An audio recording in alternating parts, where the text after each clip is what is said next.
नमस्कार मैत्रिणींनो, माझ्या चॅनलमध्ये तुमचं स्वागत आहे। आजच्या व्हिडिओमध्ये आपण 7 ते 8 वर्ष वयोगटाच्या मुलीसाठी साडीपासून घागरा आणि वरचा टॉप किंवा चोळी कशी बनवायची ते पाहणार आहोत। तर पट्टू पावडर टाईप आपण हा जो आहे लेहंगा बनवलेला आहे। तर याकरता एक साडी इथे मी घेतलेली आहे। या साडीतून एक मोठा घागरा आपण शिवलेला आहे आणि ब्लाउज। आता उरलेल्या फॅब्रिकमधून आपण छोट्या मुलीसाठी साधारण 7 ते 8 वर्ष वयोगटाच्या मुलीसाठी घागरा जो आहे तो स्टिच करणार आहोत। तर इथे रिमेनिंग साडी जी आहे किंवा उरलेली साडी जी आहे ती डबल फोल्डमध्ये ठेवलेली आहे आणि आपल्याला घागरा जो आहे साधारण 28 इंचाचा तयार करायचा आहे, 27 ते 28 इंच। तर आपण काय करणार आहोत, सुरुवातीला आता इथे एक मार्किंग करणार आहोत 26 इंचावरती। हे पहा, अशा पद्धतीने 26 इंचावरती मार्किंग करून घेतल्यानंतर आता ही सरळ रेष जी आहे ती आपल्याला आखून घ्यायची समोरपर्यंत।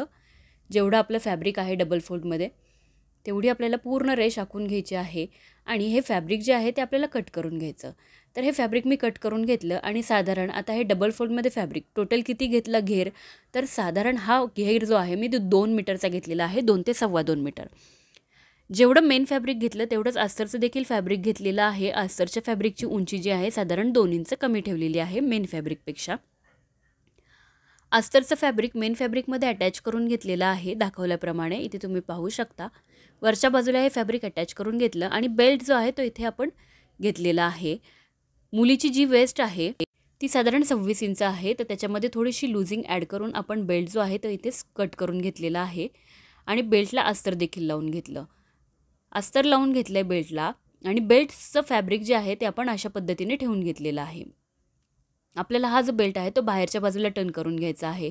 तर स्टिच करताना आपण कसं करणार, तर बेल्ट जो आहे तो अशा पद्धतीने सरळ ठेवला आणि त्यावरती आपल्याला अशा पद्धतीने सर्व प्लेट्स घ्यायच्या आहेत फॅब्रिकच्या आणि हा बेल्ट जो आहे हा सरळ बाजूला टर्न करून घ्यायचा। बेल्टचं फॅब्रिक सरळ ठेवले, लेंग्याचं फॅब्रिक देखील सरळ आधी ठेवून घेतलं आणि त्यावरती आपण प्लेट्स घेतल्या आहेत सर्व।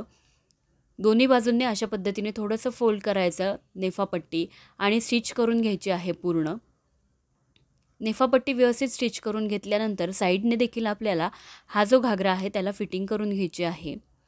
आता जे फॅब्रिक आपल्याकडे अस्तरचं उरलं होतं त्यातून आपल्याला टॉपची कटिंग करायची। तर इथे पहा 4.5 इंच शोल्डरसाठी मार्किंग केलं आणि त्यानंतर इथूनच खाली आपण एक मार्किंग केलं 5 इंचावरती साधारण।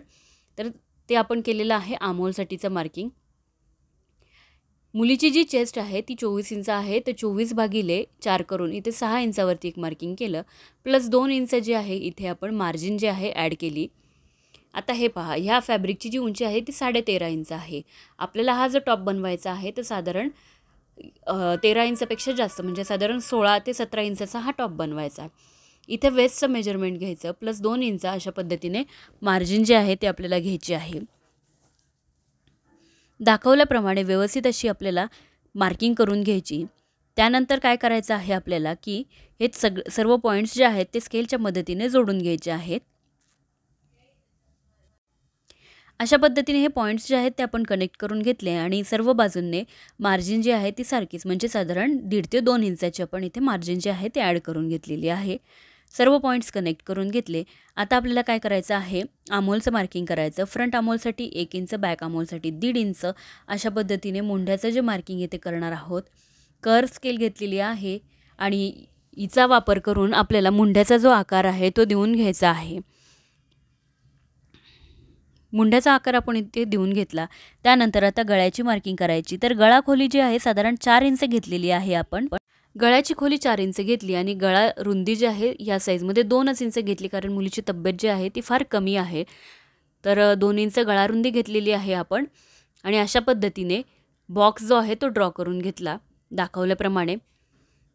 अर्धा इंच शोल्डर जे आहेत ते डाऊन करून घ्यायचे आहेत आमोल साईडला आणि गळ्याचा जो आकार आहे तो देऊन घ्यायचा। तुम्हाला जो हवा तो गळ्याचा आकार इथे तुम्ही देऊन घेऊ शकता, गोल गळा, चौकोनी गळा किंवा कोणताही तुमच्या आवडीप्रमाणे। पान गळा घेतला तरीही चालणार आहे। तर मी इथे गोलच गळ्याचं मार्किंग केलेलं आहे। फ्रंट आणि बॅक नेक दोन्ही सेम ठेवलेले आहेत।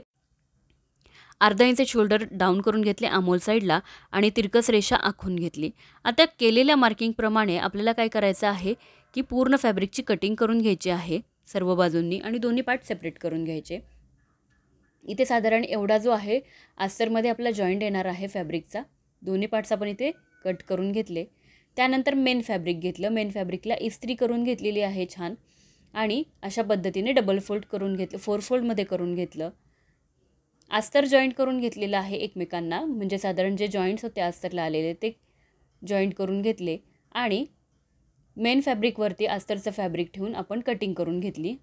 आता आपण स्टिचिंगकडे वळूयात. तर इथे अशा पद्धतीने मेन फॅब्रिक ठेवलं आहे सरळ, त्यावरती अस्तरचं फॅब्रिक ठेवलेलं आहे. अस्तरचं फॅब्रिक व्यवस्थित आपल्याला पिनने सिक्युअर करून घ्यायचं आहे आणि दाखवल्याप्रमाणे आपल्याला काय करायचं आहे की हा पार्ट पिनने सिक्युअर करून घ्यायचा आणि जो नेक पार्ट आहे तो स्टिच करून घ्यायचा.